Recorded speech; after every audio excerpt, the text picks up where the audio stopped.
and welcome to another instalment of authentic vlogging, because that is clearly what this is. So if you're a bit confused about my last video, maybe I should explain that song was not mine. There's no way I could make that professional a song. It was by another YouTuber, obviously, and I was trying to promote it because he has been trying to get as far up the charts as he could for the Christmas #1 this week. His name is Alex Day, and all the profit from the song goes to a charity called World Vision, and the song itself made it to #4 in the UK. I think that's pretty impressive. I think it shows the power that the internet has achieved and the power that YouTube has achieved nowadays. But enough about that. If you want to know something about it, I actually wrote something in the description of the last video, so you can go there and watch it and read it and comment and stuff.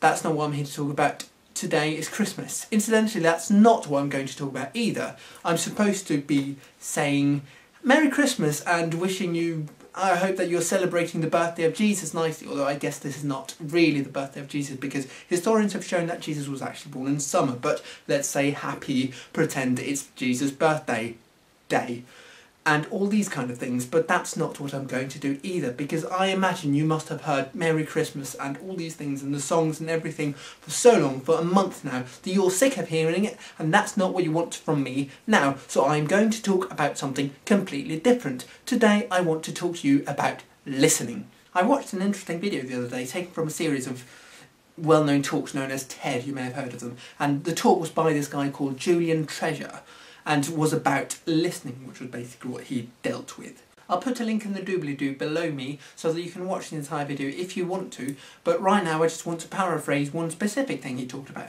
He talked about how we have different positions of listening, is what he called it.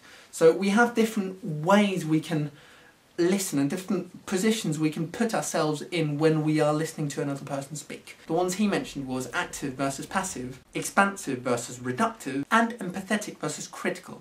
Now I'll sum up the first two quite quickly because those are not the ones I'm interested in, but active versus passive is basically what it says. It's when you're active is when you're actively listening, and passive is when you're hearing but not actually listening. If the person asks you, what did I just say, you'll be able to repeat it, but afterwards if he hadn't asked that, you would have no idea what he was talking about, but you would have been there and you would have been hearing it without actively listening to it. The second one is about how much information we take away from what we listen to. So the reductive approach is simply to take the essential information from what you're being told and consolidate into the most efficient way of remembering it, whereas the second kind of expansive listening is just listening for the sake of listening and for having a conversation, and you're not really trying to make it efficient or trying to have just, you know, question answer, but you're just trying to talk and get as much in as you can and give as much out as you can as well.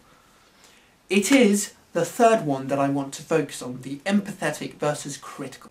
Empathetic is when you're listening to someone and you know that you share more or less the same kind of views, so you're basically taking everything in without any kind of defence mechanisms or any filters for receiving this information. What I'm saying is that if you were empathetically listening to everyone, you'd be considered naive because you would just believe everything blindly.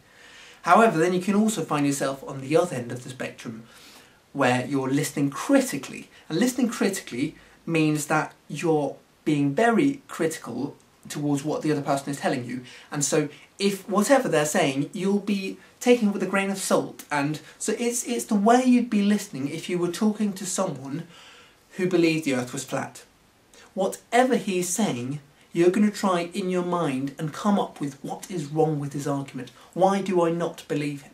So this is the complete opposite end, but this is not how you should be listening to everyone either. You should, because if you do that, then you're just going to be seen as some kind of very, well, unsympathetic person, antipathetic person, I guess is the right word, who just doesn't want to believe anything. It's good to listen empathetically in some situations and to listen critically in other situations, but ideally what you want to do, I called it a spectrum earlier, so what you want to do is place yourself in the middle and do kind of a mixture. This is maybe a bit hard, but so you're believing what the other person is telling you, but in the same time you're having certain reservations, so you won't believe anything blindly. You will look things up if it sounds too incredulous or too unbelievable. This is not an easy position to attain, I'll admit that. It requires a certain amount of concentration, a certain amount of active listening, and it requires a certain amount of practice. But it's a healthy thing to do. It's what you should be doing. When someone's talking to you, or when you're reading something for that sake, don't just swallow everything without questioning it, but of course don't question everything either. But try to find this nice balance of questioning the things that to you sound incredulous or difficult to believe. Or if it's just new information, put it in the back of your mind and tell yourself that maybe at some point I should just check if that's true. And very importantly, if you hear something and you haven't checked it, do not spread the word, because it could be wrong. And you could just be, helping the propagation of an urban myth. This is why listening critically is so important. And only when you manage to find that right balance do I believe that you deserve the name of a skeptic. A skeptic is not someone who doesn't believe anything. A skeptic is someone who will only believe something if there's evidence for it. Julian Treasure, the guy who did the talk, is arguing that these things, these positions, are things that we can learn if we just know about them and experiment with them. And indeed he argues that it's something that should be taught in schools, which isn't a bad idea. Maybe it's a little impractical, but I think it's a nice idea. Being able to listen is important. And that is really all I wanted to say in this vlog.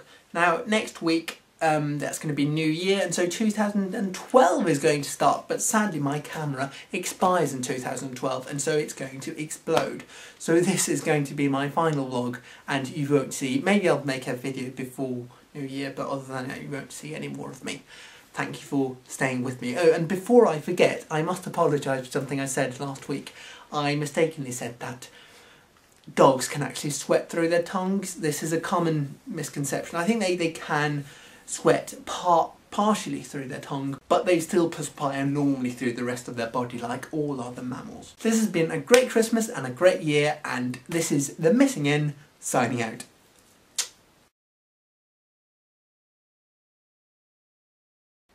The ones he mentioned was active versus passive. Do do do do do do do do do do do.